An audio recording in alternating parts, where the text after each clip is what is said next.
اعوذ باللہ من الشیطان الرجیم بسم اللہ الرحمن الرحیم رب اشرح لی صدری ویسر لی امری واحلل عقدۃ من لسانی یفقہوا قولی۔ شفاعت کے بارے میں بیان ارشاد الہی ہے وَأَنذِرْ بِهِ الَّذِينَ يَخَافُونَ أَن يُحْشَرُوا إِلَىٰ رَبِّهِمْ لَيْسَ لَهُم مِّن دُونِهِ وَلِيٌّ وَلَا شَفِيعٌ لَعَلَّهُمْ يَتَّقُونَ۔ اور اے محمد صلی اللہ علیہ وسلم، آپ اس قرآن کے ذریعے ان لوگوں کو نصیحت کریں جو اس بات سے ڈرتے ہیں کہ اپنے رب کے سامنے اس حال میں پیش کیے جائیں کہ ان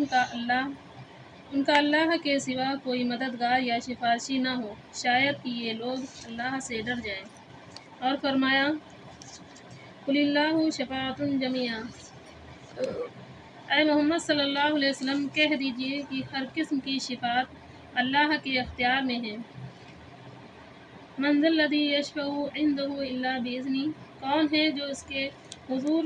اس کی اجازت کے بغیر سفارش کر سکے۔ اور آسمانوں میں کتنے ہی فرشتے ہیں جن کی سفارش کچھ بھی فائدہ نہیں دے سکتی مگر بعد اس کے کہ اللہ جس کے لیے شفاعت کی اجازت دے اور پسند کرے۔ نے فرمایا اے محمد صلی اللہ علیہ وسلم ان مشرکین سے کہہ دیجئے کہ اللہ کے سوا جن کو تم معبود سمجھتے ہو انہیں پکار کر دیکھو، وہ آسمانوں اور زمین میں ایک ذرہ کے بھی مالک نہیں ہیں، اور زمین و آسمان کی ملکیت یا ان کی تخلیق میں ان کا کوئی حصہ نہیں، اور نہ ان میں سے کوئی اللہ کا مددگار ہے، اور اللہ کے حضور کسی کے لیے کوئی سفارش مفید نہیں ہوگی مگر اس کے لیے جس کے بارے میں سفارش کی وہ اجازت بخش دے۔ شیخ الاسلام ابو العباس ابن تیمیہ رحمۃ اللہ علیہ فرماتے ہیں اللہ تعالیٰ نے اپنے علاوہ تمام مخلوق سے ان باتوں کی نفی کر دی جن سے مشرکین استدلال کرتے ہیں، مثلاً اس بات کی نفی ہے کہ کسی کو زمین و آسمان میں سے کسی قسم کی قدرت و اختیار کلی نہیں یا جزوی نہیں اختیارات ہوں یا کوئی اللہ کا مددگار ہو، البتہ سفارش ہی واقعی ہے، چنانچہ وہ بھی اسی کے لیے مفید ہوگی جس کے حق میں سفارش کی اجازت اللہ تعالیٰ خود دیں گے، جیسا کہ فرمایا وَلَا يَشْفَعُ إِلَّا لِمَنِ ارْتَضَىٰ، اور وہ کسی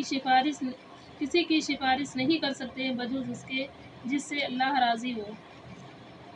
پس وہ سفارش جس کے مشرکین قائل ہیں قیامت کے دن معدوم ہوگی، یعنی ان کو حاصل نہیں ہو سکے گی، جیسا کہ قرآن مجید میں اس کی نفی کی ہے۔ رسول اکرم صلی اللہ علیہ وسلم نے فرمایا کہ آپ صلی اللہ علیہ وسلم قیامت کے دن اللہ کے سامنے پیش ہو کر فوراً سفارش کے بجائے پہلے اللہ کے حضور سجدہ ریز ہوں گے اور اس کی حمد و ثنا کریں گے۔ اس کے بعد آپ صلی اللہ علیہ وسلم سے کہا جائے گا اپنا سر اٹھائیں اور بات کریں، آپ صلی اللہ علیہ وسلم کی بات سنی جائے گی کہ آپ صلی اللہ علیہ وسلم سوال کریں گے تو آپ جو مانگیں گے دیا جائے گا، آپ صلی اللہ علیہ وسلم سفارش کریں گے آپ کی سفارش قبول ہوگی۔ جواب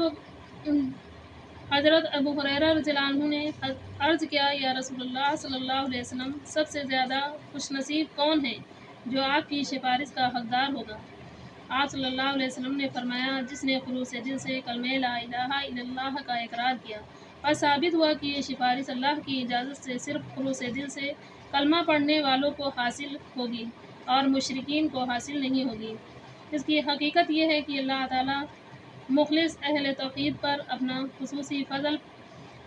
فضل فرمائے گا اور جن لوگوں کو سفارش کی اجازت دے گا ان کی دعا کے سبب اہل توحید کی مغفرت کرے گا۔ اس طرح سفارش کرنے والے رسول صلی اللہ علیہ وسلم کا اکرام کرے گا اور وہ مقام محمود پائیں گے۔ پس جس شفاعت کا قرآن نے انکار کیا ہے اس سے مراد وہ شفاعت ہے جس میں شرک کی آمیزش ہو۔ یہی وجہ ہے کہ متعدد مقامات پر اپنی اجازت سے شفاعت کا اثبات کیا جا رہا ہے، اور نبی کریم صلی اللہ علیہ وسلم نے صاف صاف فرمایا کہ شفاعت صرف اہل توحید اور اہل اخلاص کے لیے ہوگی۔ مسائل ان آیات قرآنیہ کی تفسیر جن میں اللہ کے سامنے شفاعت کا بیان، ناقابل قبول شفاعت کی وضاحت، قابل قبول شفاعت کا تذکرہ، شفاعت کبریٰ کا ذکر جسے مقام محمود بھی کہتے ہیں، حضرت صلی اللہ علیہ وسلم کی شفاعت کے انداز کا بیان کہ آپ جاتے ہی شفاعت نہیں کریں گے بلکہ سب سے پہلے آپ اللہ کے حضور سجدہ ریز ہوں گے، پھر اجازت ملنے پر شفاعت کریں گے، شفاعت کے سبب سے زیادہ سعادت مند آدمی کا بیان ہے۔ یہ سفارش مشرکین کو حاصل نہیں ہوگی۔ حقیقت شفاعت کا بیان ہدایت دینے والا اللہ تعالیٰ کے سوا کوئی نہیں۔ ارشاد الہی ہے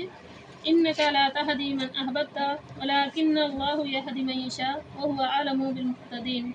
اے محمد صلی اللہ علیہ وسلم، آپ جسے چاہیں ہدایت نہیں دے سکتے، لیکن اللہ تعالیٰ جسے چاہے ہدایت دیتا ہے، اور وہ ہدایت پانے والوں کو خوب جانتا ہے۔ اور ایک مقام پر حضرت سعید بن مسیب رحمۃ اللہ علیہ اپنے باپ حضرت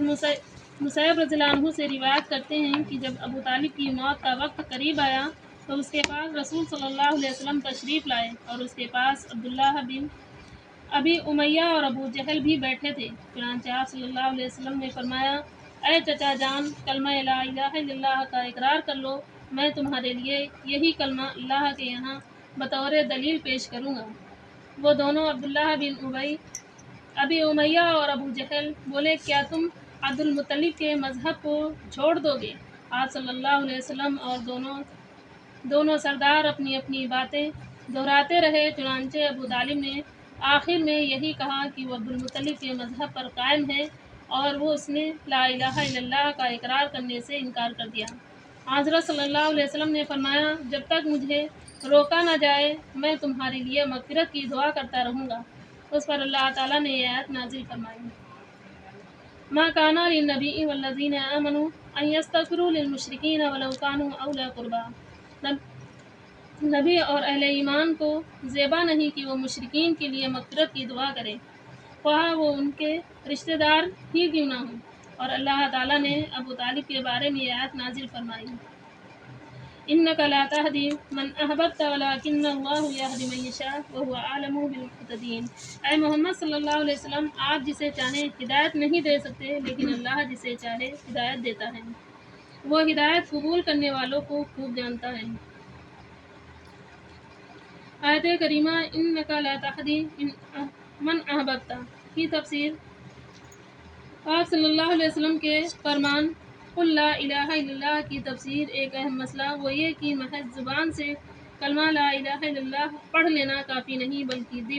دلی اقرار بھی ضروری ہے۔ اس میں علم کے ان دعوے داروں کی تردید ہے جو محض زبان سے اقرار کر لینے کو کافی سمجھتے ہیں۔ جب نبی اکرم صلی اللہ علیہ وسلم نے اپنے چچا سے لا الہ الا اللہ پڑھنے کا کہا تو ابو جہل اور اس کے ساتھی جانتے تھے کہ آپ کی اس سے کیا مراد ہے، اس لیے وہ ابو طالب کو عبد المطلب کے مذہب پر قائم رہنے کی تلقین کرتے رہے، اور اللہ تعالیٰ ان لوگوں کا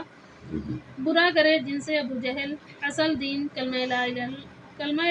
الا اللہ کے مفہوم کو بہتر جانتا تھا۔ آپ صلی اللہ علیہ وسلم نے اپنے چچا کو مسلمان کرنے کی پوری اور انتہائی کوشش کی۔